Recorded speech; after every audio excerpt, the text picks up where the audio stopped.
Tikai daži cilvēki spēja aizdomāties par to, ko es tūlīt stāstīšu. Iedomājieties, jūs braucat ar mašīnu, un pēkšņi mašīnai kaut kas saplīst. Tā, ka jūs vairs nemaz nevarat braukt uz priekšu. Un ko jūs darītu?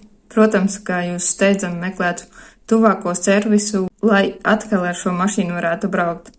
Jo jūs tik ļoti esat pieredzis braukt ar mašīnu, ka mašīnas trūkums jums radīs ļoti lielu diskomfortu, un jūs to negribētu, vai ne? Iedomājieties, ka mājā, kurā jūs dzīvojat, pēkšņi norauj jumtu vai izsitās logi.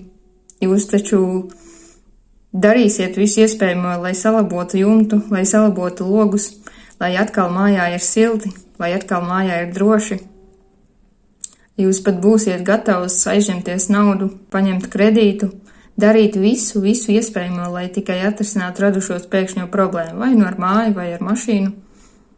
Un tagad iedomājieties, ir cilvēki, kuri dzīvo pastāvīgā stresā, bailēs, nedrošībā, kuriem pat ir panikas lēkme no ikdienas pārdzīvojumiem, kuriem ir milzīgi liela depresija, kuriem ir ēšanas paradumi traucēti, kuri ļoti daudz ēd, dzīvo stresā, bailēs, trauksmē, nemierā, pārmetumos, ieņem nemitīgi upura lomu, nespēja no tās tikt ārā, taču šie cilvēki nenieka nav gatavi darīt, lai vispār atrisinātu sevī šīs iekšējās problēmas un beidzot varētu dzīvot laimīgu dzīvi.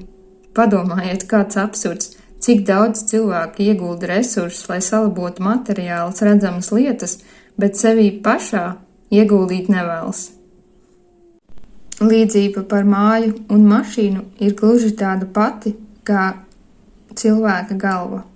Ja cilvēks savā galvā nav sakārtots, tad viņš gluži vienkārši nespēja būt laimīgs. Viņš nespēja savā dzīvē piesaistīt sev patīkamus notikumus, nespēja izveidot sev patīkamas attiecības, nespēja atrast sev patīkamu darbu, nespēja savu laiku pavadīt tā, ka viņš ir priecīgs, apmierināts, sajūt laimes un piepildījuma sajūta savā dzīvē, un šāds cilvēks tik un tā ir gatavs samierināties ar to un turpināt dzīvot tādā pašā draņķīgā stāvoklī, kāds viņam ir šobrīd.